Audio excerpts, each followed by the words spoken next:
अस्सलामुअलैकुम, खुश आमदीद। भली करे आया जी आया नो वशत के बखैर रागले। नया दिन के साथ मैं हूँ सैयद फैसल करीम और मैं हूँ महक असलम। एक नया दिन है, खुशगवार दिन है, नया अज़्म है, नया एहसास है और बहुत सारी नई उम्मीदें हैं, नेक तमन्नाएं हैं आप सब लोगों के लिए जो लोग हमें देख रहे हैं, सुन रहे हैं, नाश्ता कर रहे हैं, अपनी सुबह को खुशगवार बना रहे हैं। उसके साथ साथ बहुत सारी नई खबरें हैं और कुछ पुरानी खबरें हैं जिनमें नई डेवलपमेंट भी हुई है। तो आज हम प्रोग्राम में आपको बहुत सारी बातें बताने वाले हैं। सबसे पहले हम आपको बताएंगे पाकिस्तान में टैलेंट बढ़ता जा रहा है। पाकिस्तान के तालिब इल्म ने नाबीना अफराद के लिए डिवाइस तैयार की है। वो डिवाइस क्या काम करती है और कितनी कारआमद है, ये भी नहीं थोड़ी देर बाद बताएंगे। और इसके अलावा टैलेंट है तो बेरोजगारी भी बढ़ती जा रही है, लेकिन ई कॉमर्स पर रोजगार के मौके भी काफ़ी हैं और वहाँ नौजवान नस्ल का मुस्तकबिल काफ़ी रोशन भी दिखाई देता है। ई कॉमर्स के वो कौन से ज़राए हैं जिससे पैसे बनाए जा सकते हैं, इस पर भी आज होगी तफसील से बात। और इसके अलावा पंजाब का भी जिक्र करेंगे। आबादी के लिहाज से बहुत बड़ा सूबा है पाकिस्तान का। यहाँ पर गैस्ट्रो का जो मरज है वो फैलता चला जा रहा है। चंद दिनों में हज़ारों मरीज सामने आए हैं जिससे इफेक्ट हो रहे हैं। और ये बीमारी क्यों फैल रही है और महकमा सेहत पंजाब जो है वो इस हवाले से क्या इकदाम कर रहा है और आपको कौन कौन सी ऐसी एहतियाती तदाबीर अपनानी चाहिए कि आप इससे बच सकें, इस पर भी प्रोग्राम में हम बात करेंगे। वैसे यूनिक और ख़ास चीज़ें उनको रखा जाता है म्यूजियम में और आज 18 मई है यानी म्यूजियम का आलमी दिन।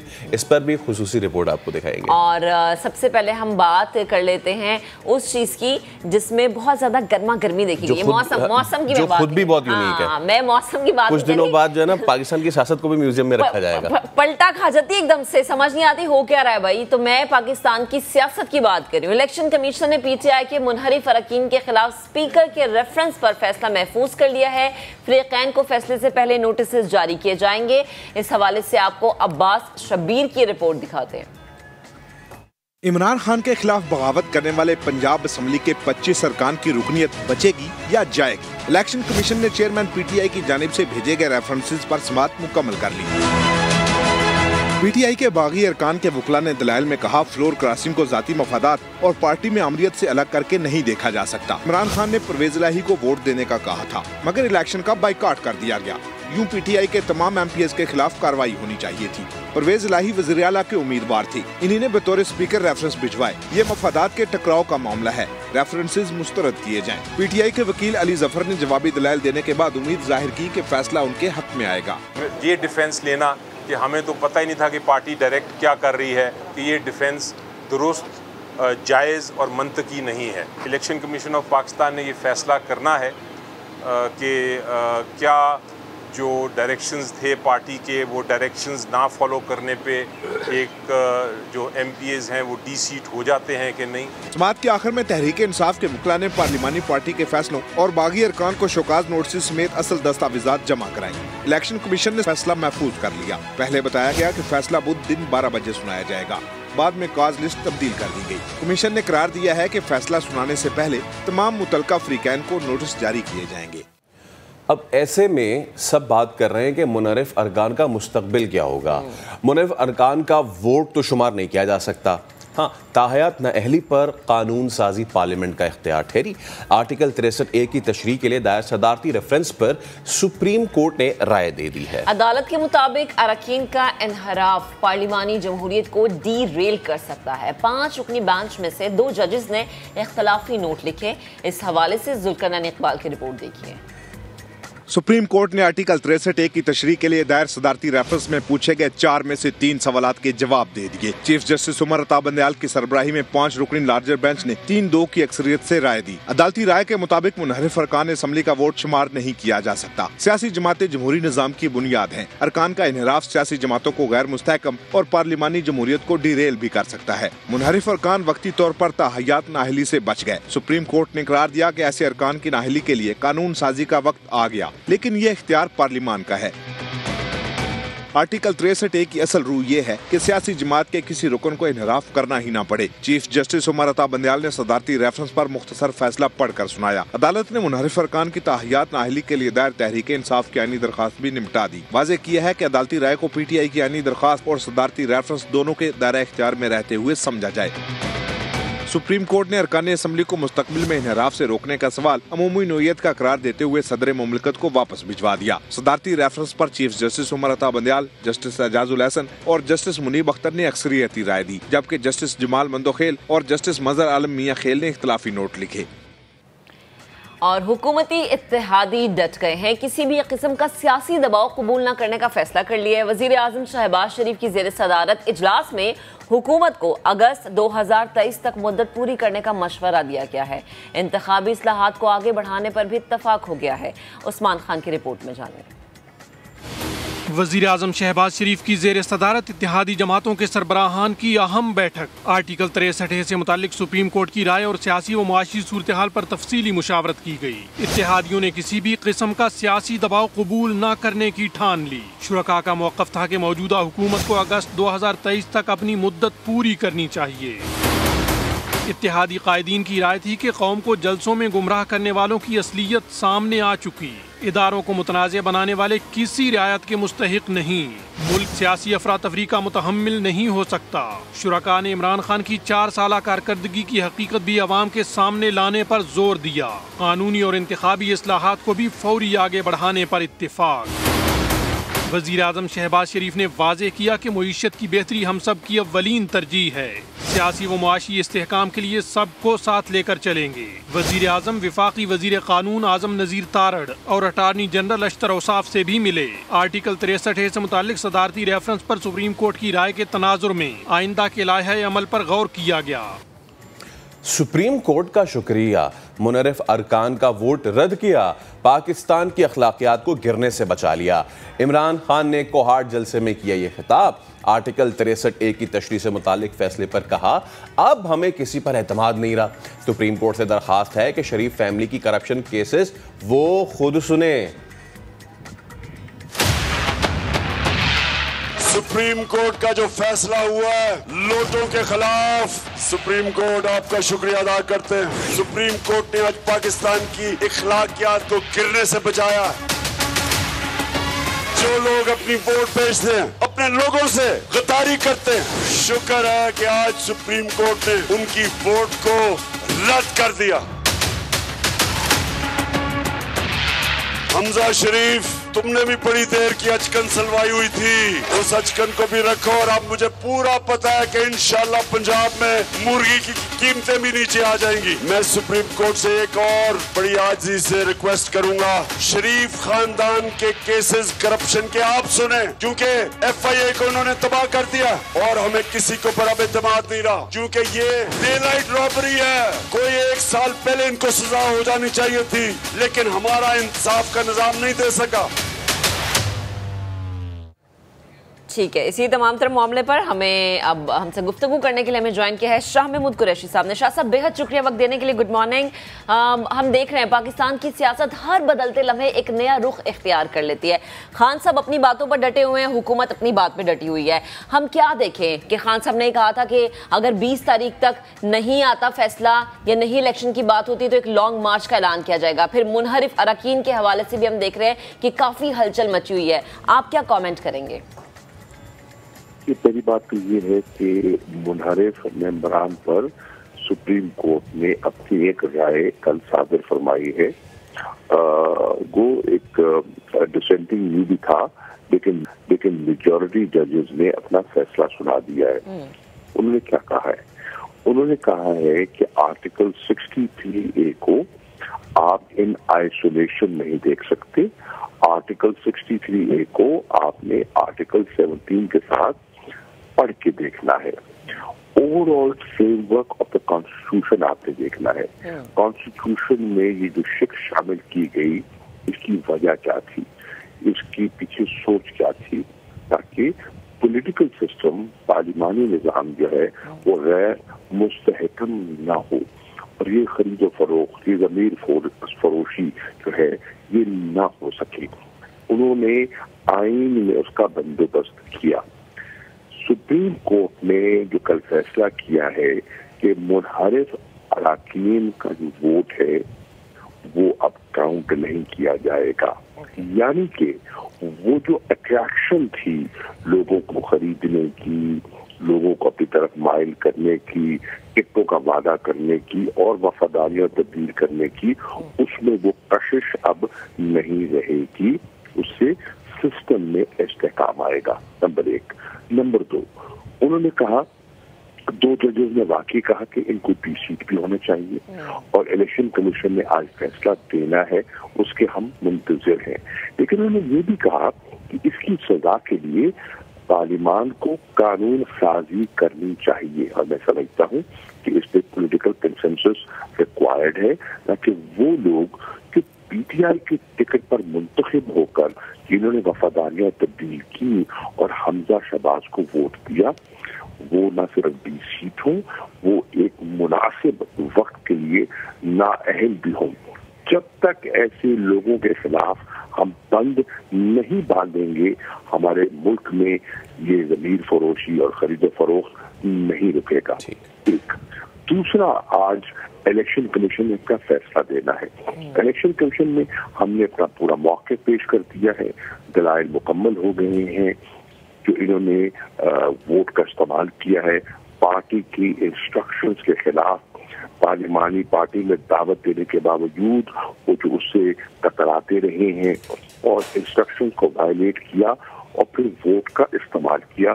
स्पीकर ने रेफरेंस भेजा इलेक्शन कमीशन को और इलेक्शन कमीशन ने आईन की रूह से 30 दिन के अंदर फैसला करना है।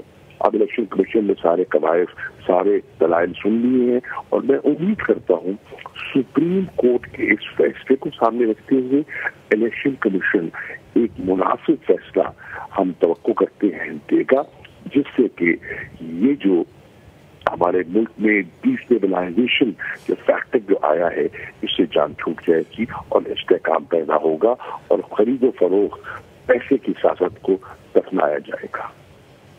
ठीक है, शाह महमूद कुरैशी साहब, बहुत शुक्रिया आपका। आपसे हमने इस अहम फैसले पे सियासी रद्दअमल तो लिया।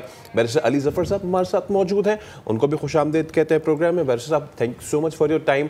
बड़ा तारीखी ये फैसला आया है, गो के तमाम तर जमातें अपनी अपनी इंटरप्रिटेशन अपने अपने हिसाब से करिए, लेकिन मैं चाहता हूँ कि इस पर ज़रा मेरा सवाल आपसे ये है, क्या हम इसको हॉर्स ट्रेडिंग के खिलाफ एक वो जो नेल इन द कॉफिन कहते हैं, वो आधी सुप्रीम कोर्ट ने गाड़ दी है और थोड़ी सी इलेक्शन कमीशन और थोड़ी सी पार्लियामेंट ने गाड़नी है, क्या हम इसको इस तरीके से देख सकते हैं?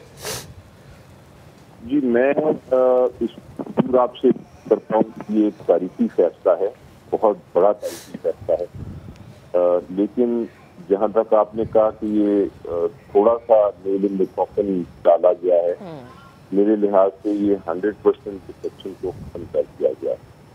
डिफेक्शन को बैलेंस किया गया है आइन की तशरीह करके, एक तशरीह करके, और वो इस तरह कि अब डिफेक्शन अभी भी हो सकती है, वोट ऑफ नो कॉन्फिडेंस अभी भी हो सकता है, लेकिन वो कौन करेगा? वो मेजॉरिटी पार्टी के अगर लोग फैसला करें कि हमारा प्राइम मिनिस्टर या हमारा चीफ मिनिस्टर या हमारा कोई जो रेलेवेंट कानून है उस मामले में फैसला हमारा ये है, तो फिर माइनॉरिटी उसको फॉलो करेगी और अक्सरियत के फैसले पे वोट ऑफ नो कॉन्फिडेंस भी होगा और इलेक्शन भी होगा। क्योंकि अगर माइनॉरिटी या जो कम लोग हैं, 20-25 लोग अगर मिल के फ्लोर क्रॉस करके दूसरी साइड से मिल जाते हैं, तो उस चीज को हमेशा के लिए खत्म कर दिया है, क्योंकि माइनॉरिटी का वोट जो है वो काउंट ही नहीं होगा। तो इस फैसले में बेशक ऑपोजिशन कोई अपनी तशरीह करे इस फैसले की, लेकिन मेरी नजर में सिर्फ एक ही इसकी तशरीह है और वो ये है कि अगर कोई वोट करेगा अपनी पार्टी डायरेक्शन के खिलाफ election, vote of no confidence में या किसी मिनिस्टर या प्राइम मिनिस्टर के इलेक्शन में, तो वो वोट जो है वो उसको काउंट नहीं किया जाएगा। ओके, मैं चाहूंगा उसके खिलाफ, हाँ वो तो फिर पार्लियामेंट तय कर लेना। अच्छा, मैं चाहूंगा, ये बड़ा इंपॉर्टेंट नुक्ता यहाँ से उठ रहा है। देखिए, ये कहा गया है कि आप पार्टी लाइंस के खिलाफ नहीं जा सकते, इनफैक्ट आप मुनहरिफ नहीं हो सकते, लेकिन क्या ये गारंटी है कि पैसा अब भी नहीं चलेगा, क्योंकि इस चीज से तो रोका जा सकता है कि आप पैसे लेके अपनी वफादारी ना बदलें, लेकिन क्या ये डिसीजन इस चीज से रोकता है कि आप पैसे लेके एब्सटेन ना करें? भाई कोई कह सकता है कि मैं बीमार हूं, मैं नहीं आया, कोई कह सकता है कि मेरा दिल नहीं कर रहा वोट देने का, तो क्या ये इस पे भी रोक लगेगी या नहीं? देखिए, वो जो आइन जो है वो ये कहता है कि आपने जब वोटिंग का मामला हो, वोट ऑफ नो कॉन्फिडेंस में, या वोटिंग का मामला हो चीफ मिनिस्टर या प्राइम मिनिस्टर के इलेक्शन के बारे में, तो आपने वोटिंग के मामले में पार्टी डायरेक्शंस को फॉलो करना है। यानी कि अगर पार्टी आपको कहती है कि आपने ए के नाम वोट डालना है और आप नहीं डालते, तो आपने फिर डिफेक्शन कर दी, तो आपका वोट काउंट नहीं होगा। अब आपका दूसरा सवाल ये है कि आपने वोट ही ना किया, तो अगर आपने वोट ही ना किया और उसकी वजह आप बयान करेंगे जाके पार्टी हेड को, आइन में ये भी लिखा है कि आप वजह बताएंगे, तो फिर पार्टी हेड पे डिपेंड करेगा कि क्या पार्टी हेड वो वजह को जेन्युइन समझ के मानता है या नहीं मानता। क्योंकि अगर तो वाकई आपको हार्ट अटैक हो गया और आप पड़े हुए हैं अस्पताल में, तो फिर तो शायद आपकी वो वैलिड रीजन है और डिफेक्शन नहीं बनेगी। लेकिन अगर 20 या 30 बंदों को इकट्ठे हार्ट अटैक हो गया और वो बैठे होंगे अस्पताल में, तो फिर नजर आ जाएगा कि ये एक्चुअली वजह कुछ और है और एक्चुअल रीजन नहीं है। तो मेरी लिहाज से ये डिफेक्शन क्लॉज जो है ये बहुत अच्छी तरह इंटरप्रेट किया गया है सुप्रीम कोर्ट ने। जो एक्चुअली इंटेंशन थी, जो नियत थी पार्लियामेंट की और जो आइन की, उसके मुताबिक किया गया है। तो 100% ये अब एक डिफेक्शन को रोक दिया गया। अगर आपको फायदा ही नहीं होगा डिफेक्ट करने का, अगर आपको फ्लोर क्रॉसिंग का फायदा ही नहीं होगा, आपका वोट ही नहीं काउंट होगा, तो फिर पैसा भी नहीं चलेगा और फ्लोर क्रॉसिंग भी नहीं होगी। ठीक है, और आपको मैं बड़ी इंटरेस्टिंग बात बताऊं, ये जो डिफेक्शन का मकसद था वो ये था कि डिफेक्शन क्या होती है। डिफेक्शन ये होती है कि अगर माइनॉरिटी जो अक्सरियत है पार्टी की वो एक तरफ जाए और कुछ लोग मिलके दूसरी तरफ चले जाएं, सही, उसको रोकना था। अगर अक्सरियत ही कहती है कि हमें ये पार्टी में हमारी ये लाइन होनी चाहिए, ये डायरेक्शन होनी चाहिए, तो फिर वो डिफेक्शन नहीं रहती, फिर तो पार्टी का फैसला होता है। सही है। बैरिस्टर साहब, लास्ट में एक सवाल ले लीजिएगा। अब हमारी नजर इलेक्शन कमीशन ऑफ पाकिस्तान पे होनी चाहिए, क्योंकि जो 25 मुनहरिफ अरकान की आप बात करें, अगर 197 हमजा शहबाज को वोट मिले, वो 25 हम निकाल भी दें, तो फिर भी still Hamza Shahbaz CM of Punjab रह सकते हैं। तो अब क्या हम इलेक्शन कमीशन की तरफ देखें? नहीं, देखिए, क्योंकि मैंने ये केस जो सुप्रीम कोर्ट ऑफ पाकिस्तान में था, उसमें मैंने ही पीटीआई की तरफ से ये बहस की थी कि वोट्स जो हैं वो काउंट नहीं होने चाहिए, और अल्लाह का शुक्र है कि अदालत ने ये मान लिया। मेरी नजर में अब इलेक्शन कमीशन का रोल नहीं रह गया, क्योंकि जब आपके वोट्स काउंट नहीं होंगे, तो जो इलेक्शन था हमजा शहबाज शरीफ साहब का, वो इलेक्शन में उनको ये अगर वोट उनके इतने निकाल दिए जाए, तो फिर वो चीफ मिनिस्टर नहीं बन सकते थे। अच्छा। इसलिए मेरी नजर में इस वक्त इस जजमेंट के बाद आज के दिन वो चीफ मिनिस्टर नहीं है।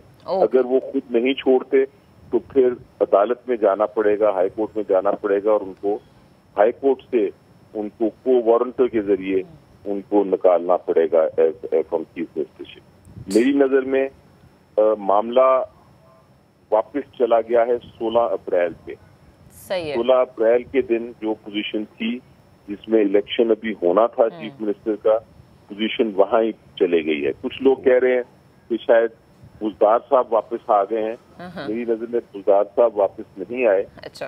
पोजीशन 16 वाली हो गई है, एग्जैक्टली एज इफ इलेक्शन अभी नहीं हुए, ये पोजीशन आ गई है। और उसमें अब इलेक्शन कमीशन ऑफ पाकिस्तान का जहां तक ताल्लुक है, वो केस भी मैं कर रहा हूं। उसमें सिर्फ ये इशू है कि क्या जो थे एमपीए जिन्होंने वोट किया था पार्टी डायरेक्शन के खिलाफ, क्या उनको डीसीट करना है कि नहीं। तो इलेक्शन कमीशन ऑफ पाकिस्तान का सिर्फ डीसीटिंग तक का मामला है, उनका मामला चीफ मिनिस्टर के इलेक्शन का नहीं है। ठीक है, सही है। बैरिस्टर अली ज़फ़र साहब, बेहद शुक्रिया वक्त देने के लिए, गुफ्तगू करने के लिए। और हमें यहाँ पे याद रखना चाहिए कि 197 और परवेज़ इलाही साहब को 1 वोट मिला था। सो लेट्स सी कि आगे पंजाब जो कि बहुत बड़ा सूबा है वहाँ पर क्या सूरत हाल बनती है। सिचुएशन ये भी तो बदल चुकी है ना कि जब आप मुनर्रिफ अरकान की बात करते हैं, वोट काउंट नहीं होगा। आप इस हिसाब से निकाल लें कि जितनों के वोट काउंट नहीं हुए और उस पर सोने पे सुहागा। अगर पार्लियामेंट ये डिसाइड करती है कि सिर्फ इससे काम नहीं चलेगा बल्कि इनको सजा भी होगी ना, the onus is on parliament. हम हमेशा से ये सुनते आए हैं कि जी वोट जो लोग जो ज़मीर बदल लेते हैं ये गलत है। अब ये पार्लियामेंट के कोर्ट में है बॉल, जो कि कोर्ट ने डाली है कि ये आपके ऊपर डिपेंड करता है कि आप फ्लो क्रॉसिंग, हॉर्स ट्रेडिंग को हमेशा के लिए खत्म करते हैं या फिर आज आपके लिए ठीक है तो आज आप कर रहे हैं और आगे चल के अगर ठीक नहीं है तो फिर वो नहीं करते। Let's see. क्योंकि हमारी सियासत में हमेशा हॉर्स ट्रेडिंग का बहुत ज्यादा जिक्र होता है और फिर जब ज्यादा जिक्र होता है तो इसका मतलब इसका रोल भी बहुत ज्यादा है। आगे बढ़ते हैं। शेख रशीद साहब कहते हैं कि हुक्मरान इत्तेहाद में टूट फूट जो है वो होना शुरू हो गई है और MKM ने इलेक्शन का मुतालबा कर दिया। एक आध और जमात गई तो हुकूमत खत्म हो जाएगी। जो इत्तेहाद है उसमें टूट फूट शुरू हो गई है। MKM ने कल कह दिया कि हम इलेक्शन के साथ हैं, उनकी साथ वोटें और हम अपोजिशन में बैठ सकते हैं। एक आधी पार्टी ने और कह दिया कि हम अपोजिशन में बैठने लगे तो इनकी अक्सरियत खत्म हो जाएगी। पंजाब में कोई हुकूमत नहीं है, पंजाब में कैबिनेट नहीं बन सक रही और अगर 63A का फैसला हो गया तो इसका मतलब ये है कि पंजाब में हुकूमत खत्म है। तो मुझे पूरा यकीन है कि 31 मई तक अहम फैसले हो जाएंगे। ये मुल्क इनसे नहीं चल रहा। आसिफ जरदारी ने नवाज शरीफ से बदला जो लेना था वो लिया है। जिसने ये मास्टर प्लान बनाया था वो अकल का अंधा था, उसको अंदाजा नहीं था कि इमरान खान इतना मकबूल होकर निकलेगा। जिसने इसको सपोर्ट की थी उसने इस मुल्क की मईशत, सियासत, जमहूरियत के साथ गैर जिम्मेदारी की है। आज सारे मुल्क में एक ही नारा है, चोर और गद्दार का। अब नवाज शरीफ को कौन रोक रहा है पाकिस्तान आने से? आए ना जनाब, आए इलेक्शन करवाएं, ये आपकी डिमांड थी। आप मकबूल लीडर हैं, लीडर थे। जिस जहाज में बैठ के नवाज शरीफ उतरे आएगा उस जहाज में चोर और गद्दार के नारे लगेंगे और सवारियां उतर जाएंगी। सारी कौम को बताना चाहता हूँ FIA में एक ही काम हो रहा है कि हमजा, फरियाल, शबाज और आसिफ के केसेस को कैसे खत्म किया जाए। चलें जी, ब्रेक लेते हैं। ब्रेक के बाद दोबारा हाजिर होंगे, आप हमारे साथ रहिएगा।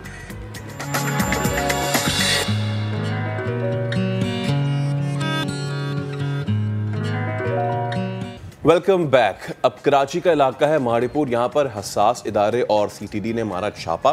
मुबैना दहशतगर्दों से फायरिंग का तबादला हुआ और सदर धमाके में मुलविस 2 मुल्जिमान मारे गए। एक दहशतगर्द फरार हो गया। हलाक दहशतगर्दों का ताल्लुक कालादम SRA से है। जीशान मुगल रिपोर्ट करेंगे। 12 मई को सदर के इलाके में धमाका हुआ। अभी इसकी बास गश्त सुनाई दे रही थी कि 16 मई को खारा दर के इलाके में एक और धमाका हो गया। वजीर आला ने सख्त एक्शन लिया, पुलिस को खरी खरी सुना दी। कराची में 3 वाकयात हुए हैं मुसलसल, किसी भी सूरत में काबिल कबूल नहीं है।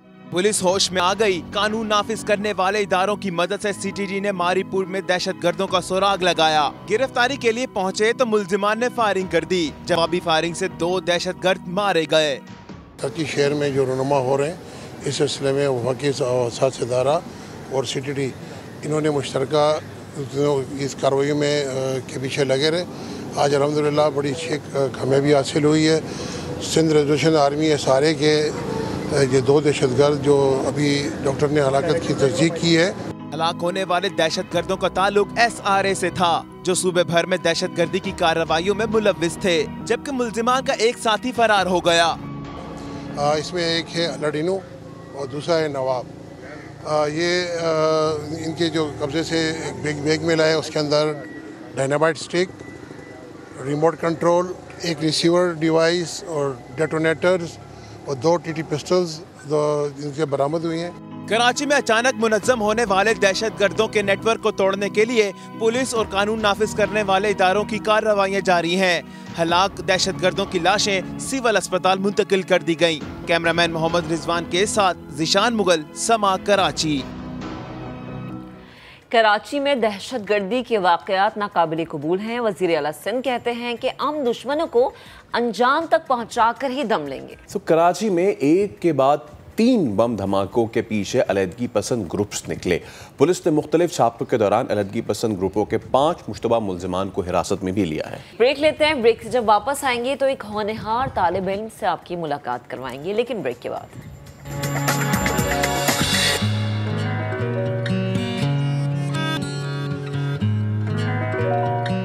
एक बार फिर नया दिन में खुशामदीद। वैसे महक, रमजान गुजर गया, हाँ, ईद भी गुजर गई, सब चला गया, लेकिन महंगाई है वो नहीं जा रही है। सब्जी फलों की कीमतें जो है, खास तौर पर सब्जियों की, वो नीचे नहीं आ रही। देखिए, ये जो महंगाई है ना, ये तो पता नहीं कब जाएगी। ये हर एक आम आदमी का सवाल है कि भैया महंगाई कम ही कर दो, अगर भेज नहीं सकते तो। अब जो लोग हैं वो क्या शिकवा कर रहे हैं, वो क्या शिकायतें कर रहे हैं, जब मार्केट्स में जाते हैं तो उन्हें क्या क्या सूरत हाल का सामना करना पड़ता है। हमारे नुमाइंदे खुर्शीद आलम ने मुख्तलिफ बाजारों में सब्जियों की महंगाई पर खरीदारों के जो तासुरात है वो मालूम किए हैं। तो खरीदार किस तरह से शिकवा कर रहे हैं, आज हम आपको दिखाते हैं। लौकी, टिंडा, करेला और भिंडी में दौड़ लगी हुई है कीमतों की, लेकिन इस दौड़ में भिंडी सबसे आगे नजर आती है, यानी 200 रुपए फी किलो। कराची के बाजारों में रमजान गुजरने के बाद भी महंगाई क्यों है और सब्जियां क्यों महंगी हैं, जानते हैं बाजारों में आए हुए खरीदारों से। हर चीज़ कह रहे महंगी है, पीछे से पेट्रोल महंगा हो गया तो हर चीज़ ट्रांसपोर्टेशन की वजह से हर चीज़ महंगी है। इतनी कॉस्ट भी नहीं होता था जो आज सब्जी हम ले रहे। ऐसी घूमते आती रहेंगे ना तो सर यही होता रहेगा। 10 रुपए की पीस की 3 मिलती है, आज 10 रुपए की है। क्या कैसे गुजारा करते हैं? बस जॉब करते हैं और कर्जा लेते हैं, पहला कर्जा उतारते हैं, दूसरे कर्जा ले लेते हैं। हुकूमतों की नाअहली है, गरीब लोग हैं, तनख्वाहें उतनी नहीं है, हर चीज़ को महंगा कर दिया जाता है। इतना कोई महंगाई नहीं है लेकिन लोग कर दिए। हुकूमतों की तब्दीली से गरीब आवाम के लिए तो कोई फ़ायदा नहीं पहुंचा। कैसे खाएगा इंसान, समझे ना, भूखा ही मरेगा। बोले तो जो इमरान खान जाएगा, शहबाज शरीफ आएंगे तो उन्होंने भी कोई वो नहीं किया। हम कैसे गुजारा करते, एक बच्चा 2 बच्चे कमाने वाले, शोहर तो बुढ़ा है, वो थोड़ी कमा सकता है। अब इतने खाने वाले तो पकाना लेना तो है ना। अब ये कब से देखो घूम रहे, टमाटर देखो 80 रुपए किलो। गरीबों का ख्याल करें, एहसास करें। बत्ती लोड शेडिंग इतनी हो रही है कि मजबूर कर दिया, हर चीज़ के लिए परेशान कर रखा है। लौकी 100, भिंडी 200, हर चीज़ बेताशा महंगी है। टमाटर ईद के दौरान 250 रुपये 300 रुपये बिक गया। यूं बदल के आ रहे हैं, यूं महंगाई जो है आसमान पे जा रही है। बस जब तक हम पूरे पाकिस्तानी मिल के नहीं सुधरेंगे और ईमानदारी पे नहीं आएंगे तो मुझे लग रहा है जब तक कोई चीज भी नीचे नहीं आएगी। नई हुकूमत आई है तो वो तो अब कुछ ना कुछ अपना करेंगी ना। वो पेट्रोल ऐसे ही महंगा हो रहा है तो सब्जियां महंगी जो होगी। अगर हम इसका एक दिन अगर इसका बायकॉट कर लेना तो ऑटोमेटिकली क्या करेंगे, सब्जी को इतना रख के ही रुक। बाजार आने वाले खरीदार कहते हैं कि हुक्मरानों की तब्दीली से उनके नसीब में कोई तब्दीली नहीं आ सकती। लगता है ऐसा है कि गोभी, ग्वारफली और भिंडी की महंगाई उनके नसीब में लिख दी गई है।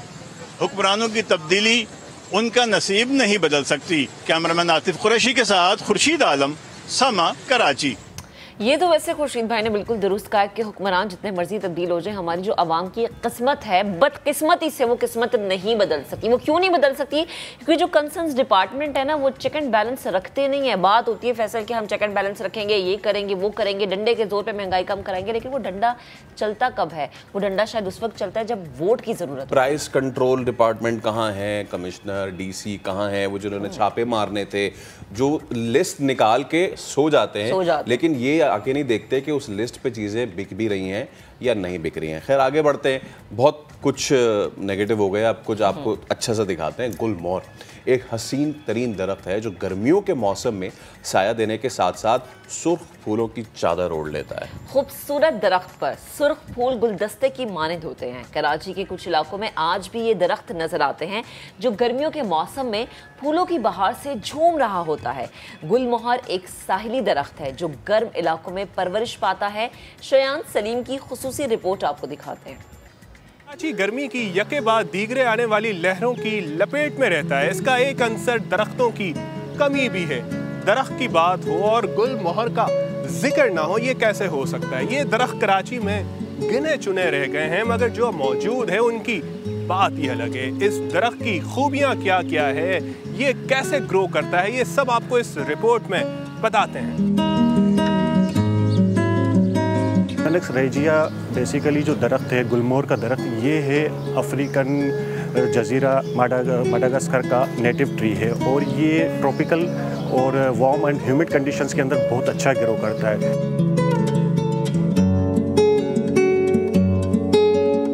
और अगर हम बात करें शहर कराची के अंदर, तो शहर कराची में भी ये बहुत अच्छा वार्म एंड ह्यूमिड वेदर की वजह से बहुत अच्छा इसकी फलरिश होती है। और जो गुलमोहर के दरख्त है, ये तो सबसे बड़ी इसकी खूसियत है कि एक शेडी ट्री है। इसकी कैनोपी नियरली कोई 40 to 60 फीट के करीब बनती है अगर मैच्योर ट्री हो। गर्मी में, सख्त गर्मी में साया देगा, सर्दियों में ये आपको धूप देगा क्योंकि पत्ते झड़ जाएंगे।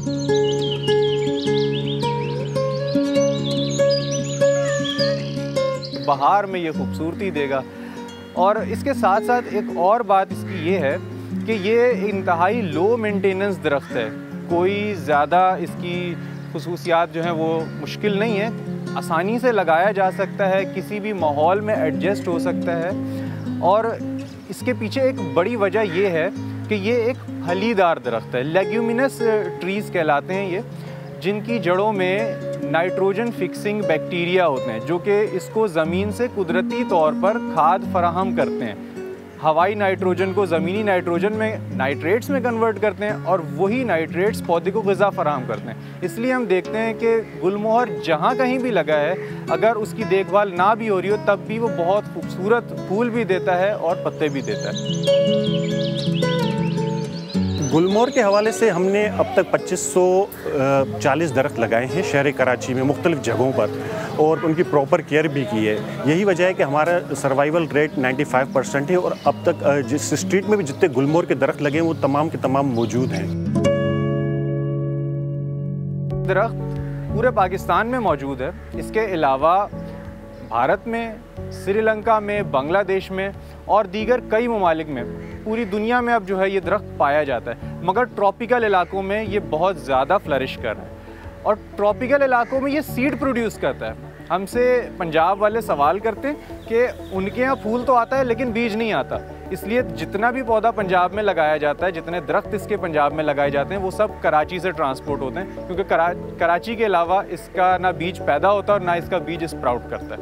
ये एक नहायत खूबसूरत पौधा है और इसके अंदर जो खिलने वाला फूल है वो लोग इसके सैर में जकड़े बगैर रह नहीं सकते। ये अपनी तरफ खुद लोगों को बुलाता है। जैसे पीछे वाला आपका दरख्त है, तो ये नियरली मेरे से 300 मीटर दूर था जब मैंने इसको देखा था, और इसको देखते ही मैं इसके पास चल कर आया तो मुझे अंदाज़ा हुआ कि ये तो हमने खुद अपने 2019 में अपने हाथों से लगाया था और आज माशाल्लाह इसके अंदर फूल। टाइम को लगता है गुलमोहर के अंदर, लेकिन एज़ कम्पेयर टू नीम और अदर ट्रीज़ के ये फास्ट ग्रोइंग है। नियरली आपके पीछे 2019 में हमने ये कोई 6 फीट का प्लांट लगाया था और अब इसकी हाइट आपने खुद देखकर ये तकरीबन कोई 30 से 40 फीट के करीब पहुंच चुका है।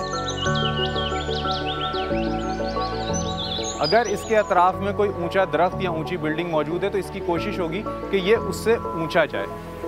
कुछ जगहों पर देखा गया है कि एक दरख्त 3 अतराफ से बिल्डिंग में घिरा हुआ था तो उसने अपनी कैनोपी उन 3 मंजिला बिल्डिंग से ऊंची कर ली। मगर आम तौर पे जब इसको चारों तरफ ग्रोथ करने का मौका मिलता है तो ये छतरी की मानंद बहुत छोटे कद का या मीडियम साइज़ का दरख्त ही रहता है। कराची में अगर इसको सायादार दरख्त के तौर पर सड़क के किनारे लगाया जाए तो एक तो ये बहुत ही सूदिंग इफ़ेक्ट देगा, क्योंकि इसका साया बहुत ठंडा है और ये जब फूलों में घिरेगा तो जैसे चाइना और जापान में हम चेरी ब्लॉसम देखते हैं, सड़क के किनारे सिर्फ गुलाबी फूलों से भरे हुए दरख्त होते हैं, तो ये बिल्कुल वैसा मंजरनामा पेश कर सकता है कि सुर्ख फूलों से ढकी हुई चादर होगी और दरमियान से रोड होगा।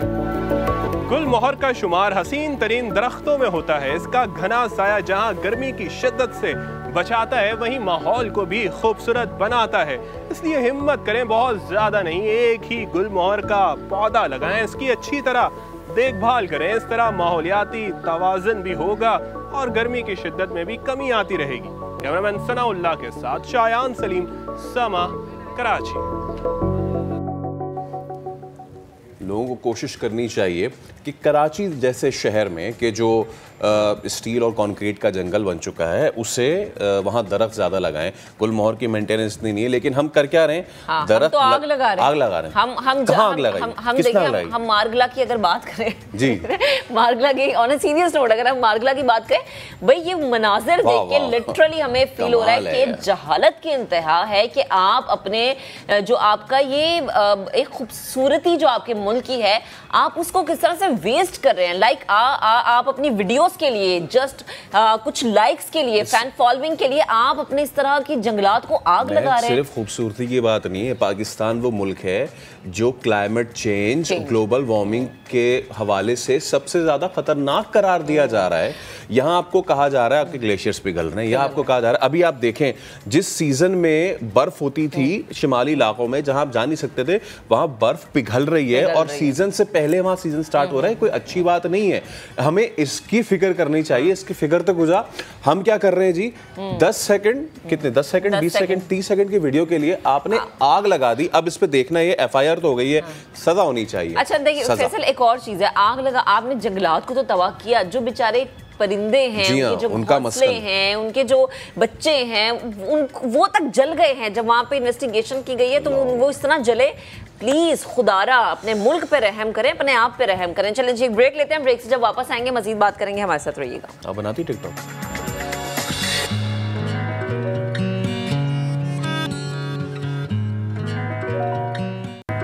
Welcome back. Sindh high court में बिजली की बंदिश के बायस अदालती उमूर ठप हो गए हैं। बेशतर केसेस की समाअत कार्रवाई के बगैर ही मुलतवी कर दी गई है। तो जो लोड शेडिंग है वो कहाँ असर दिखा रही है, देख लीजिए। और देखिए कितनी चीजें मुतासर कर रही है। तो सिंध हाई कोर्ट में बिजली की बंदिश, अदालती उमूर हो गए हैं ठप। बिजली की बंदिश के बायस वॉक थ्रू गेट्स भी गैर फाल हो गए हैं, विच इज वेरी अलार्मिंग, क्योंकि ये सिक्योरिटी के हवाले से लगाए जाते हैं। हाई कोर्ट में शनाख्ती ब्रांच और इंफॉर्मेशन सेक्शन भी बंद है। के इलेक्ट्रिक के सब स्टेशन में मामूली धमाका हुआ था, जराए का ये कहना है, और इसी वजह से शायद बिजली गई। इसी पर बात करेंगे, अपने नुमाइंदे इरफानुल हक ने हमें ज्वाइन किया। इरफान बताएगा डिटेल्स।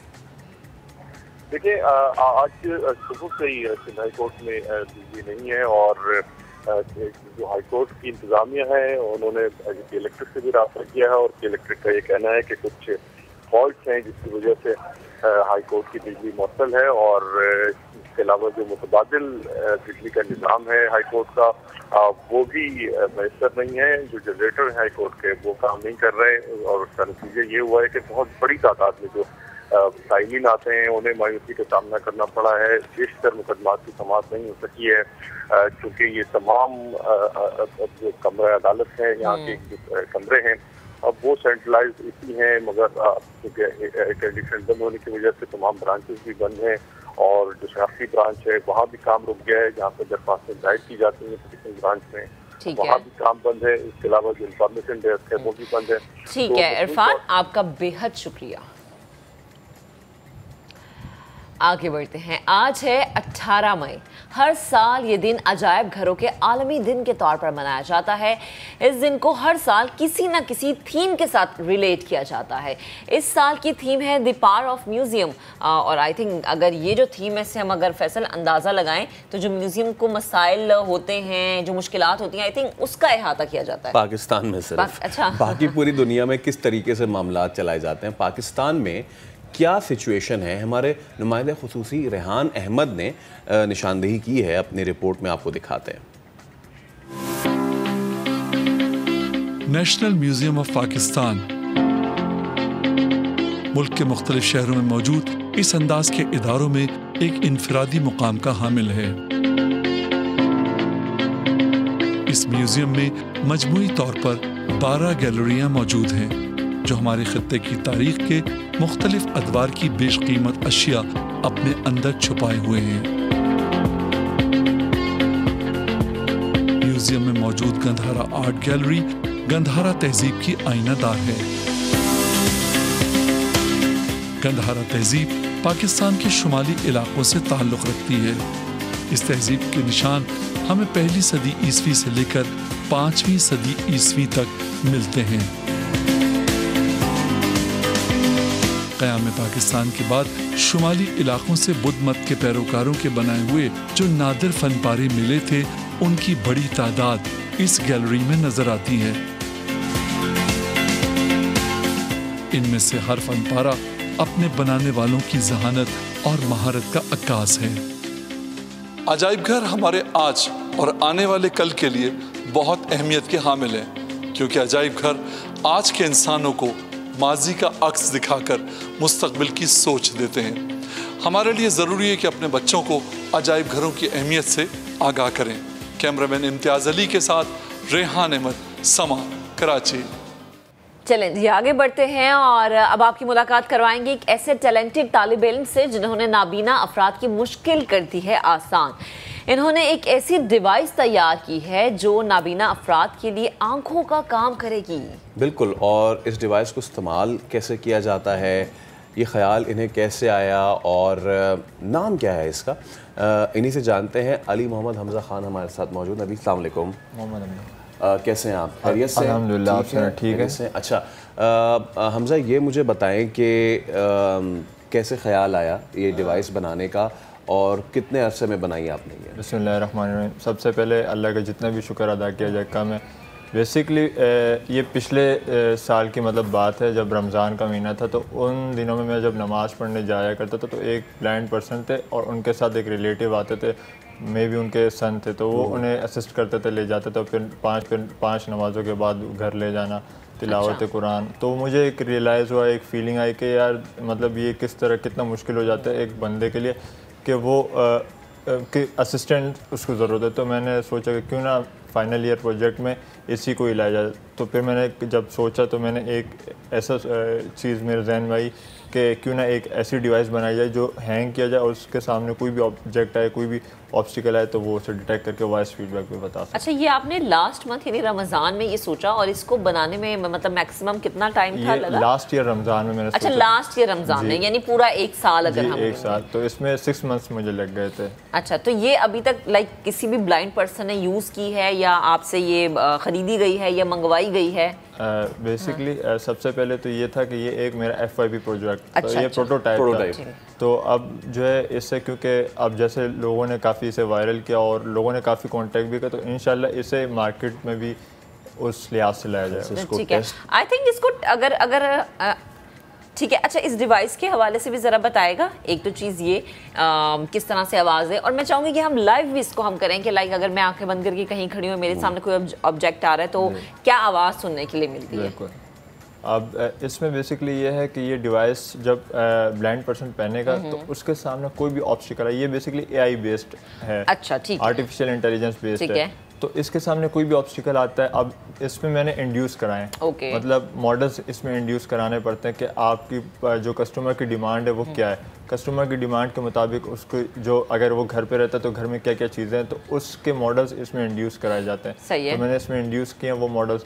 तो अब वो जो मॉडल्स हैं वो उसके सामने कोई भी जैसे अब पर्सन है, कुछ भी, कोई भी बंदा आ गया, कोई दीवार आ गई, कोई पिलर आ गया, तो वो फौरन से आपको इंडिकेट कर देगा कि भाई यहाँ पे सामने। तो आई थिंक मैं टेस्ट कर लेती हूँ, मैं लगा दूँ, ठीक है। तो ये देखते हैं कि जनाब ये काम किस तरह से करती है, और ये मुझे इसको गले में हैंग करना है। अच्छा जी, चलें। और ये बड़ी अच्छी चीज़ है फैसल, आई थिंक हमें अप्रिशिएट करना चाहिए इस तरह जो हमारे नौजवान नस्ल काम करती है और इतना ज़बरदस्त काम करती है। आई थिंक मैंने इससे पहले कभी ऐसा काम हो चुका है दुनिया में? इससे पहले इस पे मतलब वर्किंग हुई है, मतलब शूज़ बनाए गए और अच्छा। इस तरह के, लेकिन ये थोड़ा शूज़ का भी हमने जिक्र किया था। ठीक है, अब ये मैंने लगा लिया। ठीक है। अच्छा, अब इसके बाद क्या होगा? अब इसके बाद जैसे आप मेरे सामने आए, अच्छा, मैं वॉक करूं आंखें बंद करके? जी, ठीक है। अच्छा, वो डिटेक्ट करेगा कि आपके सामने ऑब्जेक्ट क्या है और वो आपको आवाज़ आएगी इसकी, तो वो ऑब्जेक्ट क्या है। हाँ, चले, ओके। अच्छा, मैं एक्चुअली यहाँ से स्टार्ट करती हूँ, आगे सोफा भी है तो देखिए। ठीक है। ये अब ये कैमरा ऊपर है ना बेसिकली। अच्छा, सोफे की मुझे आवाज़ यही, मैं और चलती हूँ। ठीक, आप किसी आदमी के सामने आ जाएं। अब मेरे सामने, हाँ, ये देखें आप। आपको क्या आवाज़ आई? मुझे दी पर्सन की आवाज़ है, ये लाइक मेरे आगे अगर कोई शख्सियत है तो वो दी पर्सन की आवाज़ दे रहा है कि आगे कोई इंसान है। इसी तरह आई थिंक अगर कोई पिलर होगा मेरे आगे या कोई सोफा होगा या कुछ भी ऐसी चीज़ होगी तो वो उसके बारे में मुझे बताएगा कि लाइक आपके आगे ये चीज़। अच्छा, ये कितने डिस्टेंस पे डिटेक्ट करता है? मैंने इसकी टेस्टिंग की 4 फीट पे। 4 फीट पे ये डिटेक्ट करता है। अच्छा, जैसे अभी आपने एक जिक्र किया, मैं सोफे के आगे थी लेकिन मुझे आवाज नहीं, आपने कहा सोफा कैमरा नीचे है। ये भी एक थोड़ा सा सिस्टम प्लीज बताएगा। आप कैमरे को अपने कॉलर के साथ हैंग कर सकते हैं, जो ब्लाइंड पर्सन हैं उनकी आसानी के लिए पूछ रही हूँ, किस तरह से आप इसको अपने साथ लगा सकते हैं? बेसिकली ये तो पहले प्रोटोटाइप है ना, तो इसमें अगर जैसे आपको हर हर्डल्स को लेके जाना है तो फिर इसके लिए कुछ चीज़ें आई जा सकती है, जैसे शूज़ लाए जा सकते हैं। तो वो नीचे वाले हर्डल्स जो आ रहे हैं वो उसे डिटेक्ट करके ब्लाइंड पर्सन को बता सकता है। नीज के लिए कुछ अलग डिवाइस आ सकती है, बनाई जा सकती है। इसके बारे में मैंने सोचा है। और ये कैमरा, इसके सामने 2 कैमरे लगाए जैसे लेफ्ट राइट, और ये भी बता सकते हैं। बजाय इतनी सारे अलग करने के ये भी तो किया जा सकता है, ये जो आपका कैमरे की रेंज है या कैमरे का जो अपर्चर है वो इतना कर दिया जाए कि वो हेड टू टो ऑब्स्टिकल को डिटेक्ट कर सके। बिल्कुल ऐसा भी हो सकता है। उसके लिए कैमरा अगर अच्छा डाला जाए तो इसमें बिल्कुल वो वही बात है ना, जितना गुड़ हम डालेंगे उतना मीठा होगा। सही है। अच्छा, मुझे एक और बात बताएं हमजा, मैंने अक्सर ये देखा है कि हम हमारी रोजमर्रा की रूटीन में ब्लाइंड पर्सन्स को रोड क्रॉस करते हुए बड़ी मुश्किल होती है। वो इंतजार करते हैं कि कोई आए, उनका हाथ थामे और उनके लिए क्योंकि हमारे यहाँ गाड़ियाँ तो रुकती हैं। गाड़ियाँ रुकती नहीं है, वो तो सिग्नल बंद हो तब भी नहीं रुकती, सिग्नल हम तोड़ देते हैं। तो अब वो शख्सियत जो कि रोड क्रॉस करना चाह रहे हैं, उनके गले में अगर ये डिवाइस है तो किस तरह से उन्हें पता चलेगा, ये डिवाइस किस तरह से उन्हें बताएगी? जैसे मैंने अभी आपको बताया कि ये डिवाइस उसने हैंग की हुई है, ठीक है। तो जब उसे रोड क्रॉस करना है तो उसने जब ये डिवाइस पहनी होगी तो उसके सामने जो भी ऑब्स्टिकल आ रहा हो, अगर गाड़ी आती है उसके सामने तो वो उसे डिटेक्ट करके बता देगा कि ये कार या वैन कोई भी चीज़ होगी। तो ये सिर्फ कैमरे पे डिपेंडेंट है, मतलब कैमरे में जो चीज़, अब जैसे इन्होंने कहा कि ये 3D जो कैमरा होता है जो ऊपर नीचे और हेड टू टेल मतलब हर चीज़ मतलब ला सकते हैं, तो वो हम इसमें इंड्यूस करा सकते हैं कि वो कैमरा अगर यूज़ किया जाए तो वो आपको हर जगह की मतलब। अच्छा, इस पर अगर माइक्रोफोन लगा दी जाए तो ये मेरे ख्याल से साउंड को भी डिटेक्ट कर पाएगा। जी बिल्कुल। ओके, अब मुझे ये बताएं कि इसमें इसकी कॉस्ट आपको अभी इस प्रोटोटाइप की क्या आई है? इसमें जो कॉस्ट आई है वो 55,000 मुझे आई है। ठीक है। और महक, ये क्या हैंग करने में हैवी है? ये बिल्कुल हैवी नहीं है, बहुत लाइट वेट है, आप इजीली हैंग कर सकते हैं। और जैसा कि उन्होंने बताया ना कि उसके हवाले से जितना अच्छा कैमरा होगा उतना अच्छा वो चीज़ों को कैप्चर करेगा, उतना अच्छा आपको जो है वो बता सकेगा कि आपके आगे क्या। ये बताएं कि आपने एक तो ये लगाया, एक तो आपने लगाया कैमरा जी। अच्छा, ये कैमरा है, इसके पीछे ये क्या चीज़ है? ये माइक्रो कंट्रोलर। ये माइक, अच्छा ये इस तरह चार्ज होगा, यहाँ से चार्ज होगा कैसे? ये बैटरी है। ये बैटरी है, ठीक है। ये ब्लैक वाली बैटरी है, ये बैटरी चार्ज होगी, ठीक है। ये बैटरी, और ये कितनी देर में चार्ज हो जाती है? ये अप्रॉक्स 3 घंटे लग जाते हैं, 2 घंटे में भी चार्ज हो जाती है। और ये कितनी देर चलती है? 8 घंटे तक। 8 घंटे चलती है और 2 घंटे में चार्ज है। ये है जी कैमरा, अगर हमारे कैमरामैन जूम करके दिखाएं। और जनाब ये है इसकी बैटरी, और ये जो माइक्रोकंडक्टर है ये जी। और जो ब्लाइंड पर्सन्स हैं उन्हें बड़ी मुश्किल होती है, किसी भी जगह, इवन मॉल हो गया, बाजार हो गए, किसी रेस्टोरेंट में जो है वो जाते हुए, तो अब किसी के सहारे की जरूरत नहीं है, क्योंकि हमजा ने बड़ा अच्छा काम किया है, बड़ी ज़बरदस्ती चीज़ बनाई है। हमजा को जितना अप्रिशिएट किया जाए उतना कम है, क्योंकि हमारे जो टैलेंटेड लोग हैं उनके अंदर टैलेंट तो बहुत ज़्यादा है, लेकिन माजरत के साथ अप्रिसिएशन जो है वो बड़ी कम मिलती है। सो इसको कमर्शियल लेवल पे भी आप लेके जाना चाहेंगे? सही है। अब जैसे मुझे लोगों ने सपोर्ट किया, काफ़ी ब्लाइंड लोगों ने, तो पहले ये प्रोटोटाइप पे था, अब मुझे मतलब फील आ रही है कि क्यों ना इनके लिए एक ऐसी चीज़ बनाई जाए। अब मेरा एक वो आ गया, मोटिवेशन हो गई ना, मोटिवेशन हो कि अब लाना है। तो हमजा इसकी क्या कॉस्ट आप रखेंगे? लाइक अगर मैंने लेनी है तो इसकी क्या कीमत होगी? बेसिकली इसके जो कंपोनेंट्स है वो अब्रॉड से आते हैं, तो वो डिपेंडिंग ऑन डॉलर जो रेट चल रहा होगा उसके। इसमें मजीद फिनेस, रेट तो नीचे नहीं आता। इसमें मजीद फिनेस, इसमें मजीद फिनिशिंग भी हो सकती है जी। इसमें मजीद चीज़ें भी हम मतलब इंड्यूस करा सकें, जैसे नेविगेशन सिस्टम इसमें आ सकता है। इसमें आप मतलब अब जैसे मैं हूँ और मेरा एक रिलेटिव है जो ब्लाइंड है, तो वो अगर बाहर जा रहा है तो इसके कैमरे में वो जहाँ जा रहा है वो लाइव जैसे CCTV कैमरा हम वो कर सकते हैं IoT के थ्रू। ठीक है, वो इसमें। अच्छा, ये आपका FYP जी, ये यूनिवर्सिटी में आपके स्टूडेंट्स, कलीग्स और आपके जो टीचर्स हैं उनका कैसे इस पे रिएक्शन आया है? उनका बहुत अच्छा रिएक्शन आया है। बेसिकली मैं हूँ बैरिया यूनिवर्सिटी कराची कैंपस से, और मेरे सुपरवाइज़र सर फैसल ने काफ़ी मुझे सपोर्ट किया है, सर नजम जो HOD हमारे उन्होंने काफ़ी सपोर्ट किया, सर अतयाब ने काफ़ी सपोर्ट किया, तो उन्होंने काफ़ी इसे अप्रिशिएट किया। ये एक इनोवेटिव टाइप का आइडिया था, तो उन्होंने बुलाया भी है मुझे, मतलब कि इस पे मतलब अप्रिशिएशन के लिए जो है ना एक प्रोग्राम और बड़ी अच्छी बात है। अच्छा, तो हमजा अब नेक्स्ट आपका क्या प्लान है? माशाल्लाह आपने जो किया है ये तो बेहतरीन है, बट मैं चाहूंगी कि हमारे जो नाज़रीन हमें देख रहे हैं, आपका फ्यूचर में क्या प्लान है? इसी पर मजीद काम करना है या इससे भी बेहतर मजीद चीज़ें बनानी है? नाबीना अफराद जो स्पेशल लोग हैं हमारे लिए, उनकी ज़िंदगी को मजीद आसान करना है? बिल्कुल, इसी को जिस तरह लोगों ने मुझे सपोर्ट किया, तो मेरी जो पहली प्रायोरिटी है इसी में ही कुछ और चीज़ें इंड्यूस करना है। अच्छा, इंशाल्लाह इसमें जैसे आपको मैंने अभी बताया नेविगेशन सिस्टम मैंने डालना है, इसमें IoT का जो CCTV वाला सीन है वो डालना है, और काफ़ी मैंने इसमें चीज़ें और भी सोची हैं जो इसमें मैं कलर ब्लाइंडनेस लोगों के लिए, तो वो चलें जी Hamza, thank you so much, आप हमारे साथ मौजूद थे, गुफ्तगू कर रहे थे। अब जरा आगे बढ़ते हैं। फौरन से एक अहम खबर है, वफाकी हुकूमत ने IG सिंध मुश्ताक महर को ओहदे से हटा दिया है। सिंध हुकूमत ने कामरान फजल को कायम मकाम IG सिंध तैनात कर दिया है। इंतहाई अहम खबर, इसी से मुताल्लिक बात करेंगे। नुमाइंदे खुसूसी मंसूर मुगैरी भी हमें ज्वाइन करेंगे। अभी की अपडेट यह है कि वफाकी हुकूमत ने IG सिंध मुश्ताक महर को उनकी सीट से, उनके ओहदे से हटा दिया है। सिंध हुकूमत ने कामरान फजल को मकाम IG सिंध तैनात कर दिया है। मुश्ताक महर, याद रहे कि 2 साल से IG सिंध के ओहदे पर तैनात थे और अब उन्हें हटा दिया गया है। सिंध हुकूमत की सिफारिश के बगैर ही मुश्ताक महर को हटाया गया है। मंसूर मुगैरी नुमाइंदे खुसूसी हमारे साथ मौजूद हैं। मंसूर, वजह क्या है हटाने की? फैसल साहब, ताहम अभी तक कोई वजह सामने नहीं आई है। कल परसों तक वो सीएम हाउस के तमाम मीटिंग अटेंड करते रहे, अपेक्स कमेटी में भी शामिल रहे। हालांकि सिंध हुकूमत की जानिब से कोई सिफारिश भी नहीं की गई कि IG को तब्दील किया जाए। हमने देखा है गुज़श्ता कई सालों से सिंध हुकूमत की जानिब से एस्टेब्लिशमेंट डिवीजन को लिखा जाता था कि IG चेंज करके दें, और एस्टेब्लिशमेंट डिवीजन हमेशा 3 नाम जो है ना वो सिंध हुकूमत से लेती रही है।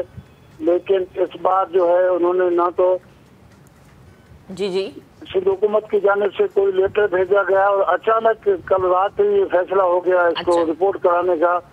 और रिपोर्ट कराना अफसर के लिए ये बड़ी बायस शर्मिंदगी की बात होती है। उसको कहीं तैनात तो नहीं किया गया और यहाँ से हटा के रिपोर्ट कराया गया, और कामरान फजल एडिशनल IG उनको इजाफी चार्ज दी गई है। अच्छा मंसूर, ये हमने देखा कि गुज़श्ता कई दिनों से जो कराची में बम ब्लास्ट हो रहे थे, फिर उसके बाद कहीं कहीं कार्रवाइयाँ भी हमने देखी, तो ये जो गुज़श्ता कई दिनों से कराची में सूरत हाल थी, इसको हम रिलेट कर सकते हैं इनकी बरतरफी से कि अच्छे तरीके से मैनेज ना करना, चीज़ों पर चेक एंड बैलेंस ना रखना, इनकी बरतरफी की ये भी वजह हो सकती है? जी, ये मुमकिन है, लेकिन मेरे ख्याल में कि असल वजह इसके पीछे कोई और होगी कि आखिर क्या वजह बनी कि अचानक ये फैसला किया गया, क्योंकि IG का ओहदा कोई मामूली ओहदा तो है नहीं कि अचानक इस तरह से उनको हटाया जाए। और अभी सुनने में ये आ रहा है कि बलूचिस्तान में जो तैनात हैं IG साहब, उनको सिंध के लिए जो है नए IG मंसूर, ये इनके लिए तो खुद सिंध हुकूमत ने, खुद वजीर आला ने बड़ी तगोदौ की थी।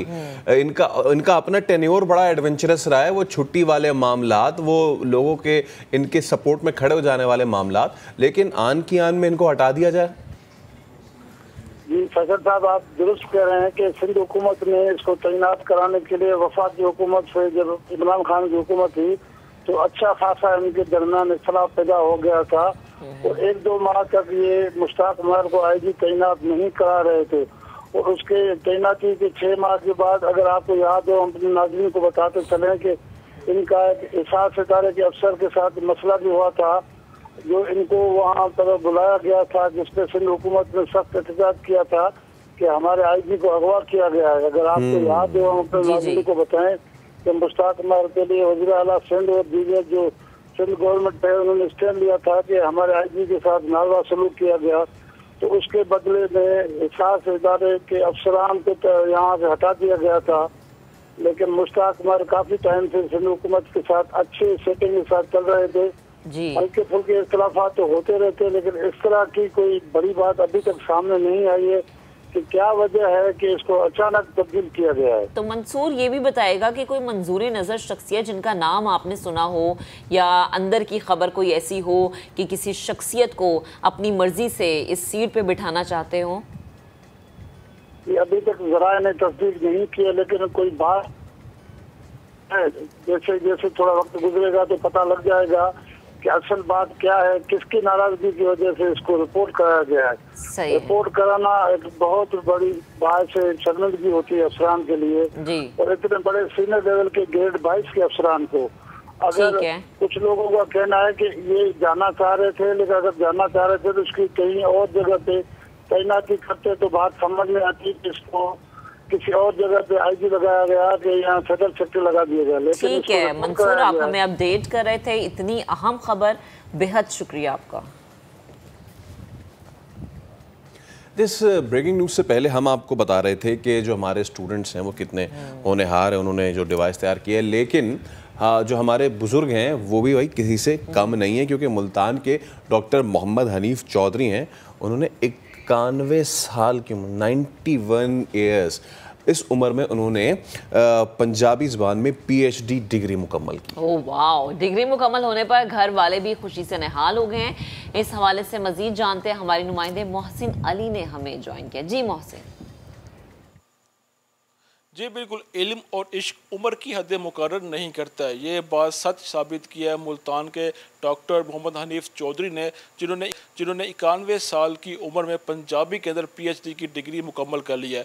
1970 के अंदर पंजाब यूनिवर्सिटी लाहौर से उन्होंने मास्टर किया था, लेकिन उसके बाद MPhil भी किया और अब आके उन्होंने PhD की डिग्री मुकम्मल किया। अब तक उन्होंने 25 के करीब किताबें भी लिखी हैं, और यही कहना है कि इनको बड़ा रिसर्च वर्क का बड़ा शौक़ था, पढ़ने लिखने का शौक़ था, जिसकी वजह से अब तक इस उम्र में भी आके ये उन्होंने PhD मुकम्मल किया। सर हमारे साथ डॉक्टर मोहम्मद हनीफ चौधरी मौजूद हैं, उनसे पूछते हैं। सर ये बता दें कि उम्र के इस हिस्से में आके आपने PhD मुकम्मल किया, क्या कहना चाहेंगे सर? पढ़ने लिखने का शौक़ ज़्यादा है, और अब भी मैं पढ़ने शुक्र मैं मसरूफ़ रहता हूँ हमेशा बुढ़ापे की वजह से।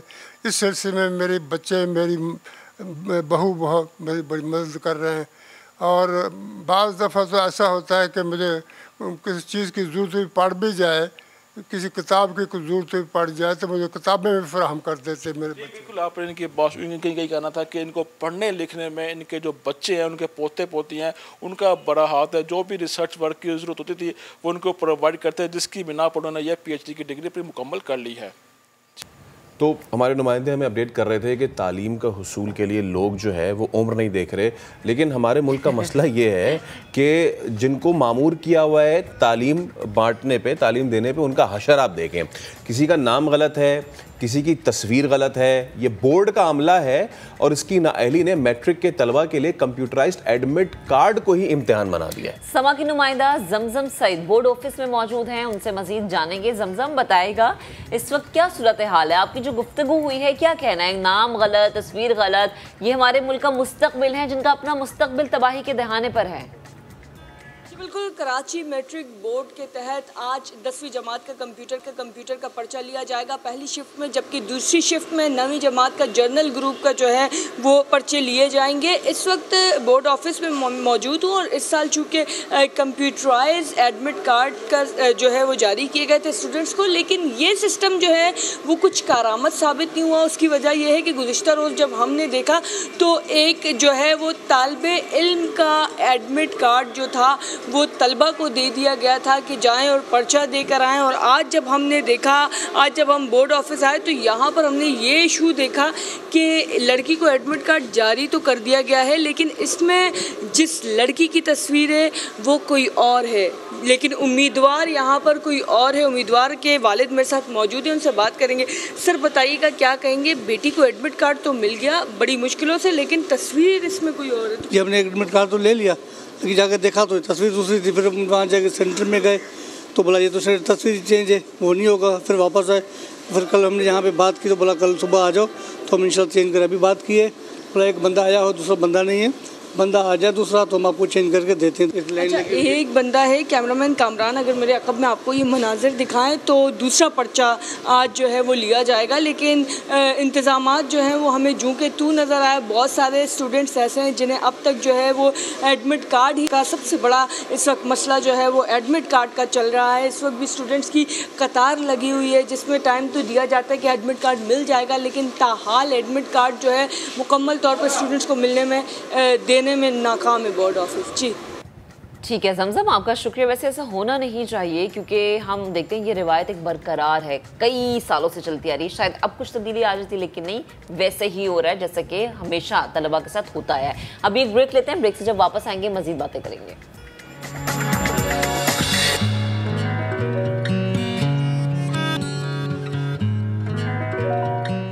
Welcome back. अभी आपको बताएं कि गुजरांवाला में पाकिस्तान तहरीक इंसाफ का जलसा और नामालूम अफराद ने जीटी रोड पर पीटीआई के पोस्टर्स पर स्याही फेंक दी है। मजीद बात करेंगे अपने नुमाइंदे मोहसिन खालिद ने हमें ज्वाइन किया। मोहसिन बताएगा क्या सूरत हाल है, ये क्या मामला है? जी बिल्कुल, पाकिस्तान तहरीक इंसाफ आज नासिरीन गुजरांवाला में जलसा करने जा रही है।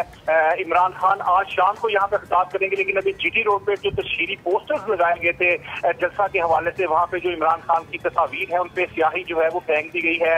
जबकि हाल ही में पीटीआई में शामिल हुए हैं नून लीग को छोड़कर MP अशरफ अंसारी, उनकी जो है उनकी तस्वीर पर भी स्याही फेंकी गई और ऊपर लोटा लिख दिया गया है। तो जीटी रोड पे तकरीबन ये गोंदावाला फाटक से लेके और ये शेरावाला फाटक तक जो है जितना एरिया था वहाँ पे पोस्टर्स लगे थे। इसके अलावा शहीनाबाद के एरिया में भी जो पोस्टर्स लगाए गए थे वहाँ पे स्याही फेंक दी गई है। और इस वक्त जो है पीटीआई के कारकुन खासे जो है मुश्किल नजर आ रहे हैं। गुज़िश्ता रोज भी जो है बयानबाजी की जा रही थी। ठीक है मोहसिन, आपका शुक्रिया। चलिए आगे बढ़ते हैं। अब एक बात तो मुसल्लमा हकीकत है कि किसी भी मुल्क के लिए नौजवान एक बेहतरीन मुआशी पोटेंशियल के तौर पे देखे जाते हैं। डिजिटलाइजेशन के इस दौर में नई नस्ल के लिए अपने मोबाइल और लैपटॉप से डिजिटल रोज़गार का दरवाज़ा पूरी तरीके से खुल चुका है।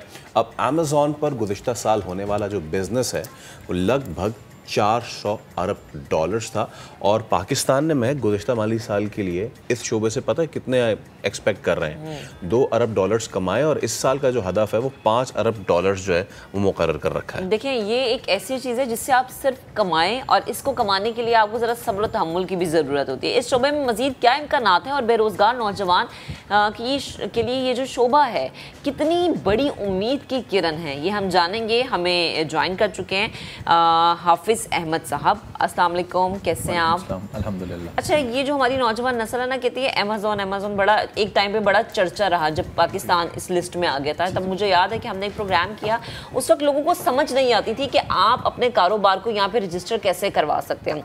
मुझ समेत बहुत सारे लोग चाहते थे कि आसान लफ्ज़ों में हमें समझाया जाए। मैं चाहूँगी कि हम 0 पॉइंट से शुरू करें। घर बैठा कोई भी एक शख्स अगर हमें देख रहा है, हमें सुन रहा है, उसके लिए ये कितनी आसानी है कि उसने यहाँ पर कैसे जाना है, इस जगह पर कैसे अपना उसने कारोबार रजिस्टर करवाना है, कमाना कैसे, पहला स्टेप होता क्या बेसिकली? अच्छा, इसके अंदर जो मेन स्टेप है ना, जो मेन प्रोसेस है वो 2 हैं पैसे कमाने के। एक है कि आप अमेज़ॉन पे स्टोर बनाते हैं और सेल करते हैं, ठीक है। दूसरा है कि आप उन सेल करने वाले लोगों को सर्विसेज देते हैं, ठीक है। तो पाकिस्तान में हम जिस मॉडल की बात करते हैं, जो ज़्यादा बेहतर मॉडल है वो है कि हमने सर्विसेज देनी है। अच्छा, क्योंकि अगर आप सेलिंग की तरफ जाते हैं तो वो इतना आसान मॉडल नहीं है। एक प्राइवेट लेबल, आप खुद एक अंदाज़ा लगाएं, आपने एक ब्रांड बनाना है, शुरू करना है, उसकी मार्केटिंग पे आप पैसा लगा रहे हैं, नो डाउट ये बहुत अच्छा मॉडल है, लेकिन ये हर पाकिस्तानी का नहीं है। पाकिस्तान में हम किसी को कहते हैं जी आप अमेज़ॉन से पैसे कमाएं, वो कहता है भाई ये बताएं कि मेरे पास लगाने का कुछ नहीं, मुझे डायरेक्ट कमाने का तरीका बताएं। तो वो है फ्रीलांसिंग। हम लोग फिर उसी टॉपिक पे आ जाते हैं कि आप लोग सर्विसेज देते हैं उन लोगों को जो अमेज़ॉन पे बेच रहे हैं। अच्छा, अब सवाल ये पैदा होता है कि वो लोग सर्विसेज क्यों लेंगे, वो खुद क्यों नहीं काम करेंगे? पहली चीज़ ये कि जो बड़े इन्वेस्टर्स हैं उनके पास टाइम नहीं है। एग्जैक्टली। आप पाकिस्तान में भी देख लें, जो बड़ा बिजनेसमैन है वो टीम हायर करता है, टीम काम करती है, वो तो काम नहीं करता। दूसरा ये कि वो पाकिस्तान से क्यों हायर करेंगे, क्योंकि हमें गरीब मुल्क है। हम लोग देखते हैं कि $1 इतने रुपए बनते हैं, चीप लेबर है, चीप लेबर है। वो अगर यूएस से किसी को हायर करेगा $2000 महीने का देगा, यहाँ पे $400 देगा, और अब जो रेट जा रहा है बच्चा देखेगा 60,000 रुपीज बनते हैं। वो तो उसके लिए 2000 है। और घर बैठे यू नो, क्योंकि जब हम जॉब की बात करते हैं तो हम कहते हैं कि यार अच्छा सुबह उठना, दफ्तर जाना, वो 8 घंटे पूरा करना, इवन कभी कभी 12 घंटे भी हो जाता है, कभी इससे भी ज्यादा हो जाता है, और फिर आपको उतना पे भी नहीं किया जाता। तो ये घर बैठे एक बंदा कमा रहा है, घर बैठे कमा रहा है और आसानी से कमा सकते हैं। और कोई बेसिक हम ये नहीं कह सकते कि इसके लिए IT की फील्ड हो या ऐसा कुछ हो। और थोड़ी इररिलेवेंट बात है, लेकिन बड़े हाफिज भाई मैं यही आपसे पूछना चाह रहा था। एक तो आपने नाम बड़ा अच्छा रखा है, ई-कॉमर्स, ठीक है, ओके। अब आ जाते हैं जनाब अली के जो स्टार्टअप्स हैं किस तरीके से वो किए जाएं। फ़र्ज़ कीजिए आज एक बंदा बैठ रहा है, तो वो किस तरीके से शुरू करे, ट्रेनिंग कैसे ले, उस ट्रेनिंग में क्या कुछ होता है, वो कितने ड्यूरेशन की होती है? अच्छा, नॉर्मली अगर हम आज की डेट की बात करते हैं, कोई भी बंदा आज स्टार्ट करता है तो 3 महीने के अंदर वो काम सीख लेता है। ठीक है, जो बेसिक सीखने का प्रोसेस है। अब आगे उसकी अपनी प्रैक्टिस पे है और उसके अपने टाइम देने पे है। अब एक बंदा 3 महीने सीख के उसके बाद सारा दिन सोया रहे तो डॉलर्स नहीं आएंगे, जाहिर है। अगर एक बंदा काम करेगा तो ऐसे भी लोग हैं जो भी ट्रेनिंग ले रहे होते हैं और उस दौरान उनको क्लाइंट मिल जाते हैं। ठीक है। और लेकिन ऐसे भी हैं जो ट्रेनिंग पूरी कर लेते हैं फिर भी नहीं कमा पा रहे। और अब आपने एक बात की कि जी या तो आप स्टोर करें या फिर आप सर्विसेज स्टोर करते हैं एक साइड पे, आ जाते हैं सर्विसेज पे। हमने इस पे तो बात कर ली कि हमारी सर्विसेज क्यों रिक्वायर्ड है। अब मैं चाह रहा हूँ ये बताइए सर्विसेज क्या रिक्वायर्ड है, वो क्या क्या सर्विसेज जो हम दे सकते हैं। अच्छा, इसमें सर्विसेज जो मेन है वो 3-4 चीज़ें हैं। और मज़े की चीज़ ये है इस फील्ड के अंदर कि अगर आपको सारा काम नहीं भी आता, आप एक एरिया से भी पैसे कमा लेते हैं। अच्छा, सबसे पहले सर्विस है प्रोडक्ट हंटिंग, कि आपको क्या बेचना है अमेज़ोन पर। ये एक साइंस है। इसके लिए टूल्स हैं, इंटरनेशनल टूल्स हैं, मर्चेंट वर्ड, हीलियम 10, जंगल स्काउट, हम लोग वो यूज़ करते हैं और वहाँ से डिटेल्स फेच करके हम लोग प्रोडक्ट फाइनलाइज करते हैं। सही है। दूसरा प्रोसेस आ जाता है प्रोडक्ट सोर्सिंग, कि आप प्रोडक्ट हंट कर लिया आपने अली बाबा के थ्रू इसको चीपेस्ट प्राइस पे सोर्स किस तरीके से करना है।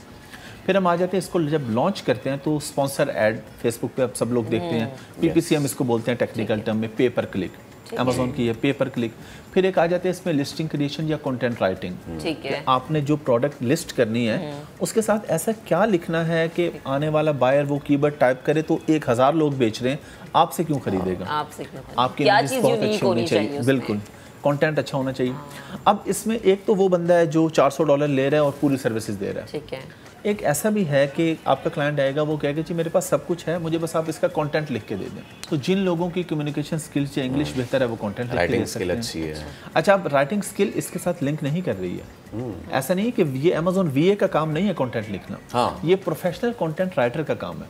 बच्चे परेशान हो जाते हैं जी मेरी तो इंग्लिश अच्छी नहीं, मैं कैसे करूँगा, तो ये आपका काम ही नहीं है। अच्छा। ये तो जिसकी इंग्लिश अच्छी है उसके लिए ये एक्स्ट्रा है, वो इससे एक्स्ट्रा इनकम जनरेट कर सकता है। अदरवाइज उसका काम है प्रोफेशनल कंटेंट राइटर से अच्छा कंटेंट लिखवा के दे देना। तो ये 3-4 बेसिक चीज़ें हैं, कोई बहुत बड़ी रॉकेट साइंस नहीं है। अच्छा, मुझे ये बताएं कि ये सिर्फ अमेज़ॉन के हवाले से हम बात करें या ये वो देखते हैं जैसे दराज के हवाले से अगर मैं बात करूँ तो ये हम वहाँ पर भी काम देखेंगे या सिर्फ अमेज़ॉन? नहीं, आप कहीं पे भी कर सकते हैं। इसकी मैं सादा से एग्जांपल देता हूँ कि अगर आपको ड्राइविंग करनी आती है और आपको मोटरवे के रूल्स का पता है तो आप लाहौर भी चले जाएंगे, फैसलाबाद भी, गुजरांवाला भी, आप कहीं भी जाना हो आप जा सकते हैं। तो इसी तरह जो सिर्फ रास्ता थोड़ा अलग है, प्रोसेस सेम है। अगर हम eBay की बात करें, eBay एक प्लेटफॉर्म है बड़ा, अगर आपको प्रोडक्ट हंट और सोर्स करनी आती है तो आप eBay पे भी बेच सकते हैं। सही है। अगर हम Etsy की बात करें, Etsy एक बहुत अच्छा प्लेटफॉर्म हो सकता है पाकिस्तान के लिए स्पेशली। उसकी रीज़न ये है कि उस पर हैंडमेड चीज़ें बिकती हैं। हाँ, और हमारे मुल्क में हैंडमेड चीज़ें बहुत ज़्यादा हैं। बिल्कुल, हैंडीक्राफ्ट यहाँ पे बहुत सस्ते बेचने अपने डॉलर्स में, तो उसमें भी एक अच्छी इनकम जनरेट हो जाती है। अच्छा, मुझे ये बताएं कि जैसे मैं आपको ज्वाइन करना चाह रही हूँ या जैसे बहुत सारी खवातीन घर बैठ के आपको ज्वाइन करना चाह रही है, फैसल भी ज्वाइन करना चाह रहे हैं, बहुत सारे लोग, तो वो किस तरह से आपसे रब्ता कर सकते हैं, किस तरह से हाफिज साहब को ज्वाइन कर सकते हैं, सीख कैसे सकते हैं? अच्छा, उसके लिए सिंपल सा प्रोसेस है। फेसबुक पेज है हमारा, हाफिज अहमद के नाम से मेरा, और एक अलग हमारा ग्रुप है फेसबुक पे, वो ज्वाइन करना सबके लिए ज़रूरी है जिसने ट्रेनिंग लेनी है या नहीं लेनी। E-com rates bye Hafiz Ahmad. ठीक है। उस ग्रुप का बेनिफिट ये है कि उसमें आप कोई भी काम कर रहे हैं ना ऑनलाइन रिलेटेड, आपको कहीं प्रॉब्लम आया आप पोस्ट करें तो आपको उसका आंसर मिलता है। सारे लोग उसी फील्ड के बैठे हुए हैं, आप दराज पे बेच रहे हैं, कहीं बेच रहे हैं, आप कह रहे हैं मेरी प्रोडक्ट रैंक नहीं हो रही, मुझे ऑर्डर्स नहीं आ रहे, कोई भी मसला आपको आ रहा है तो आप वहाँ पे पूछ सकते हैं, हम लोग उसमें गाइड। तो जनाब e-comrades by Hafiz Ahmed, ji, group by Hafiz Ahmed join कर लिया, और ये मैंने आपको रिक्वेस्ट चली गई, ज्वाइन कर लिया। अच्छा, कुछ आप मुझे अपने उसके हवाले से भी बता रहे थे कि आप ट्रेनिंग जो देते हैं ख़ास तौर पे ऐसे लोगों को जो नीडी हैं उनके लिए क्या प्रोसेस होता है ये बताइएगा। एंड देन जो आपको अवार्ड मिला गवर्नर पंजाब की तरफ से, उसकी भी स्टोरी बताएं। अच्छा, ट्रेनिंग्स के हवाले से ये कि जो डिसेबल लोग हैं या सिंगल मदर्स हैं या जो लोग नहीं अफोर्ड कर सकते, हम लोग अल्हम्दुलिल्लाह उनके लिए करते हैं, फ्री ऑफ कॉस्ट करते हैं। और बस एक छोटा सा प्रोसेस है, उसे देख लेते हैं और बैठ करके हम फ्री ऑफ कॉस्ट ट्रेनिंग्स देते हैं। ज़बरदस्त। ज़ाहिर एक प्रोसेस है, हमने फीस भी किसी से चार्ज करनी है, लेकिन दूसरी तरफ हम लोग फ्री में भी अल्हम्दुलिल्लाह बहुत अच्छा काम। सॉरी, मैं आपको बात करती हूँ, फीस कितनी चार्ज होती है, कितनी फीस होती है? $200-300 होती है टोटल 3 महीने की, यानी 30-40 से 50,000 रुपये डिफरेंट कोर्सेज की। तो ये तो 1 महीने की इनकम होती है जब आप काम करने। और फिर ये है कि अच्छा, कुछ बच्चे ये भी कहते हैं जी हम इतने लगाएंगे हम कमाने लग जाएंगे। तो मैं उनसे एक सवाल करता हूँ कि आप 4 साल यूनिवर्सिटी में लाखों रुपए पे करते हैं, उनसे आपने पूछते कि हमें पहले मैंने जॉब मिलेगी। बाप जो ये जो बच्चे लगाते हैं ना, तो अम्मा कहती है ये तुम्हें मैं दे तो रही हूँ, जब कमाए लोगे तो वापस कर देना। तो वो बेचारे इसीलिए पूछते हैं। नहीं, हम ठीक है एजुकेशन की तरफ भी जाना चाहिए, लेकिन हमें ये देखना चाहिए कि हम जिस मुल्क में रहते हैं, हमारी जिस तरह बड़ी बड़ी फैमिलीज होती हैं, हमें उन सपोर्ट हेल्प करने के लिए डिग्री का वेट नहीं करना चाहिए, पहले से इनकम बनानी चाहिए। दूसरा आपने अवार्ड का पूछा, तो अल्हम्दुलिल्लाह वो उसमें और भी काफ़ी लोग थे नॉमिनेटेड, तो मुझे फाइनलाइज किया गया उसमें, इसी हवाले से कि अल्हम्दुलिल्लाह काफ़ी सारे लोगों को फ्रीलांसिंग पे लगाया, पाकिस्तान में डॉलर्स हम लोग लेके आए, अमेज़ॉन को पाकिस्तान लाने में हमने काफ़ी किरदार अदा किया, कोशिश करते रहे, तो इसी बेस पे उन लोगों ने हमें अवार्ड दिया। अच्छा, मज़ीद आगे फ्यूचर में हम क्या देखें कि आपके क्या प्लान्स हैं स्पेशली इस चीज़ को इन्हांस करने के लिए? आपने क्या सोचा है, या हमारे मुस्तकबिल यानी हमारे बच्चों के लिए क्या सोचा हुआ है आप लोगों ने? बच्चों के लिए यही सोचा है कि हर बच्चा जो है वो फ्रीलांसिंग की तरफ आए। और मैं ये नहीं कह रहा यहाँ प्रोग्राम में बैठ कर सारे अमेज़ॉन सीखें। मैं कहता हूँ आप ग्राफिक डिज़ाइनिंग सीख लें, आप SEO सीख लें, आप कोई ऐसा काम सीख लें जिसके लिए आपको घर से बाहर ना जाना पड़े। अच्छा, यानी जो सर्विस आप ऑनलाइन बेच सकें। आप वेब डेवलपर हैं, आप किसी का यूट्यूब हैंडल कर रहे हैं, आप किसी का फेसबुक पेज हैंडल कर रहे हैं, क्योंकि हमारे मुल्क को ज़रूरत है डॉलर्स की, और डॉलर्स तभी आएंगे जब आप फ्रीलांसिंग करेंगे। पाकिस्तान में जॉब करके आपको डॉलर्स नहीं मिलते, यहाँ पे तो रुपीस मिलेंगे, वो भी रेट अब 200 पे पहुंच गया। और डॉलर तो वैसे ही इतना ऊपर चला गया ना कि जो आपको मिलता है ना, यानी जो पाकिस्तानी करेंसी में आपको आपकी पेमेंट या आपकी तनख्वाह मिलती है, उसमें वो डॉलर खरीदना बड़ा मुश्किल होता है। बेहद शुक्रिया, आप हमारे साथ मौजूद थे, गुफ्तगू कर रहे थे। दोस्तों, अगर आप डॉलर कमाएं तो उसके लिए आपको बहुत कुछ सीखना पड़ेगा। हाफिज साहब का पेज आप ज्वाइन कर सकते हैं। अभी एक ब्रेक का कहा जा रहा है, ब्रेक लेते हैं, ब्रेक से जब वापस आएंगे मजीद बातें करेंगे। Stay with us.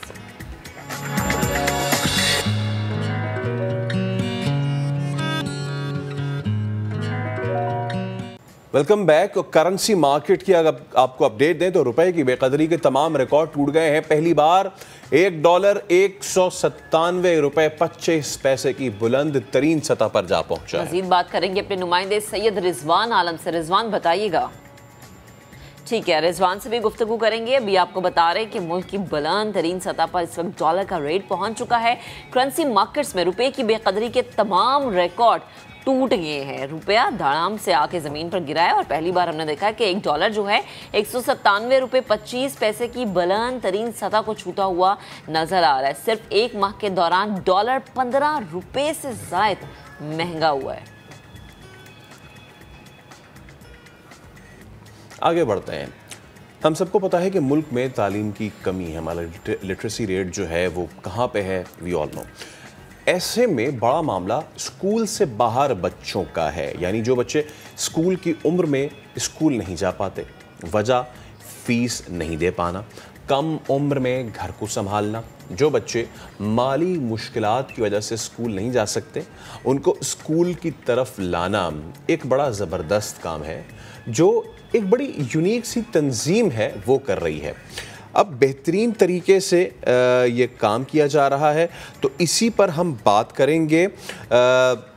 हमारे साथ को फाउंडर एहसान लोधी साहब हमारे साथ मौजूद हैं। एहसान साहब, बहुत शुक्रिया, अस्सलाम वालेकुम, आप तशरीफ़ लाए हैं। पहले तो इस यूनिक सी जो आपकी तंजीम है, इसका नाम क्या है, ज़रा ये बताइए। वालेकुम अस्सलाम, आई एम अब्दुर्रहमान लोधी और मैं को फाउंडर हूँ EOTO फाउंडेशन का। ठीक है, EOTO each one teach one foundation, जिसके नाम से ये जाहिर हो रहा है कि मुल्क में 2.5 करोड़ बच्चे स्कूलों से बाहर हैं। अगर एक इंडिविजुअल जो कि पढ़ा लिखा इंडिविजुअल है, अगर वो उन आउट ऑफ स्कूल बच्चों को पढ़ाना शुरू कर देगा, यानी किसी भी सतह पे अपने घर में, अपने गली कूचे में अगर वो पढ़ाना शुरू कर देगा, तो पाकिस्तान में 2.5 करोड़ बच्चे जितने स्कूलों से बाहर हैं, हम उनको स्कूलों तक पहुंचा सकते हैं। ठीक है। अच्छा, मुझे ये बताएं कि आपकी ये तंजीम काम किस तरह से कर रही है? बेसिकली इसका आगाज़ हुआ था बैक इन 2014। अच्छा। ये उन दिनों की बात है जब खान साहब जो है वो धरने दिया करते थे, 2014 की बात है। और हम लोग टेलीविज़न पे और धरनों पे जाके उनकी स्पीच सुना करते थे, और वो अपनी स्पीचेस में, अपने धरने पे एक टैग लाइन बोला करते थे कि पाकिस्तान में 2.5 करोड़ बच्चे स्कूलों से बाहर हैं। हाँ। अब ये जो लाइन है ये हमें बहुत पिंच करती थी, मेरा दोस्त मनान लियाकत जो कि इस कॉज का जो है फाउंडर है, उसने मेरे साथ ये आइडिया शेयर किया कि क्यों ना हम इस कॉज पे काम करना शुरू करें और जितने भी आउट ऑफ स्कूल बच्चे हैं एक ऐसा इनिशिएटिव लेते हैं कि जिससे हम लोग एक ऐसा मैसेज कन्वे कर सकेंगे कि जिससे हम लोग जितने भी पाकिस्तान में आउट ऑफ स्कूल बच्चे हैं उनके लिए हम लोग कुछ ना कुछ कर सकते हैं। अच्छा। तो बैक इन 2014 इस आइडिया पे काम शुरू हुआ और 2015 में हमने पहला स्कूल जो है गुजरात के ही पसमानदा सा एक गाँव है वहाँ पे हम लोगों ने स्टार्ट किया और अल्हम्दुलिल्लाह वो स्कूल जो है करंटली अभी वहाँ पे 100+ बच्चे जो हैं वो तालीम हासिल करें, फ्री एंड क्वालिटी एजुकेशन हासिल करें, उस गांव के जितने भी डिजर्विंग बच्चे हैं वो तालीम हासिल करें। ये हमारा पहला स्कूल था। अच्छा। जो कि बुट्टर गांव में था। सही है। इसके बाद हम आए स्ट्रीट चिल्ड्रन की तरफ। उसकी स्टोरी कुछ इस तरह थी कि हम लोग ट्रैवलिंग कर रहे थे गुजरात में, हमने रोड साइड पे कूड़ा करकट उठाते हुए एक बच्चे को देखा जो कि कचरे के ढेर में एक अखबार का उसने पीस लिया हुआ था और वो पढ़ना शुरू कर रहा था। उस बच्चे से हमारी मुलाकात हुई और वहाँ पे हमें आइडिया हुआ कि कितने ऐसे बच्चे हैं कि जो कि तालीम हासिल करना चाहते हैं लेकिन उनके पास रिसोर्सेज नहीं है। देन हम लोगों ने एक गुजरात के ही जो कि ज़हूर स्टेडियम है उसकी पार्किंग में हम लोगों ने एक स्कूल स्टार्ट किया जो कि स्ट्रीट स्कूल के नाम से हम लोगों ने उसका नाम रखा था, जो कि वहाँ पे उस एरिया के जितने भी गुजरात के अराउंड के जितने एरिया के जो कचरा उठाने वाले, कूड़ा उठाने वाले, भीख मांगने वाले बच्चे जो कि आपको जगह जगह जो है वो इवन सड़कों पे डिफरेंट चीज़ें बेचते हुए दिखाई देते हैं, उन बच्चों को हम लोगों ने वहाँ पे अपने जो स्कूल है, जो स्ट्रीट स्कूल है, वहाँ पे हम लोग उन बच्चों को लेके आए और उन बच्चों को हम लोगों ने फ्री एंड क्वालिटी एजुकेशन जो है वो हमने देना शुरू कर दी। ठीक है। अच्छा, मुझे ये बताएं कि अब्दुर्रहमान इस वक्त कितने ऐसे स्ट्रीट चिल्ड्रंस हैं जिनका आपके पास एडमिशन हुआ है या आप लोगों की तंजीम उन्हें तालीम दे रही है? क्योंकि नाम इतना ज़बरदस्त है, काम इतना ज़बरदस्त है, तो यकीनन मेरा अंदाज़ा ये है कि तादाद तो रोज़ ब रोज़ बढ़ती होगी। जी अल्हम्दुलिल्लाह, हमने जो हमारा स्ट्रीट स्कूल था, जो पहला स्ट्रीट स्कूल था जो कि 2017 में जिसका आगाज़ हुआ था, उसको हमने लास्ट ईयर जो है वो कन्वर्ट कर दिया था कंटेनर स्कूल के अंदर। अच्छा। पहले हमारे पास जो तादाद थी वो अराउंड 70-80 की तादाद थी उस स्कूल के अंदर, जो कि सबसे पहले पार्किंग लॉट में था एंड देन हमने उसको कन्वर्ट कर दिया कंटेनर के अंदर। पाकिस्तान का first ever street container school हम लोगों ने उसको शेप अप किया और करंटली वहाँ पे 150 के अराउंड जो है वो बच्चे तालीम हासिल कर रहे। वही बच्चे जो कि सुबह के टाइम डिफरेंट आपको जगह जगह कूड़ा उठाते हुए, कचरा उठाते हुए, भीख मांगते हुए दिखाई देते हैं, शाम को वो बच्चे हमारे पास आते हैं और अपनी तालीम जो है वो कंटिन्यू कर रहे हैं। अच्छा, इसमें सबसे एक और इंटरेस्टिंग बात यह है कि हम लोग इन बच्चों को ग्रूम इनफ करके हम इनको प्राइवेट स्कूल्स में प्रमोट करते हैं, क्योंकि बहुत सारा ऐसा टैलेंट है जो कि हमारी सड़कों पे इसी तरह ही वेस्ट हो रहा है। हमने इस पूरे कॉज को जो हमने इस तरह हमने शेप अप किया कि जो बच्चा इतना ग्रूम इनफ हो जाएगा 6-8 महीने 10 महीने की एफर्ट्स के बाद, हम उसको आगे प्राइवेट स्कूल में प्रमोट करते हैं। उसका जितना भी खर्चा होता है वो हम लोग अपने एक्सपेंसेस से हम लोग बेयर करते हैं। ये हमारा कंटेनर स्कूल है गुजरात का। इसके अलावा जो हमारा तीसरा जो स्कूल है वो इस्लामाबाद में मौजूद है, रावल टाउन में। उसके एक पब्लिक पार्क में हम लोग बैठ के उन डिजर्विंग बच्चों को पढ़ाते हैं। यहाँ पे भी वही बच्चे हैं जो कि आपको जगह जगह सड़कों पे फिरते हुए दिखाई देते हैं, कचरा उठाने वाले, इवन रेडी लगाने वाले बच्चे जो है वो वहाँ पे आके तालीम हासिल करते हैं। ठीक है, बहुत शुक्रिया अब्दुर्रहमान लोधी, एक बड़ा ज़बरदस्त काम कर रहे हैं और वो ऐसा काम है कि जो हमारे मुल्क का सबसे बड़ा मसला है। कभी भी लोग कहते हैं ना कि तालीम के साथ इशू क्या है, वो तालीम के साथ सबसे जो पायनियर इशू है वो ये है कि जो स्कूल गोइंग एज के बच्चे हैं वो स्कूल नहीं जा रहे हैं, पहला। और दूसरा जो रिटेंशन है उनकी, वो बड़ा मसला है। तो अब्दुर्रहमान लोधी और इन जैसे लोग, इन्होंने बीड़ा उठाया है कि अगर इनकी ज़िंदगियाँ अच्छी हो गई हैं तो क्यों ना अब दूसरों की ज़िंदगियाँ भी बेहतर बनाई जाए। और ये कार्य खैर है, बड़ा अच्छा काम है। चलें जी, आज के प्रोग्राम सब तक के लिए इतना ही। इंशाल्लाह कल आपसे फिर से मुलाकात करेंगे। अपना बहुत सा ख्याल रखिएगा। अल्लाह हाफ़िज़।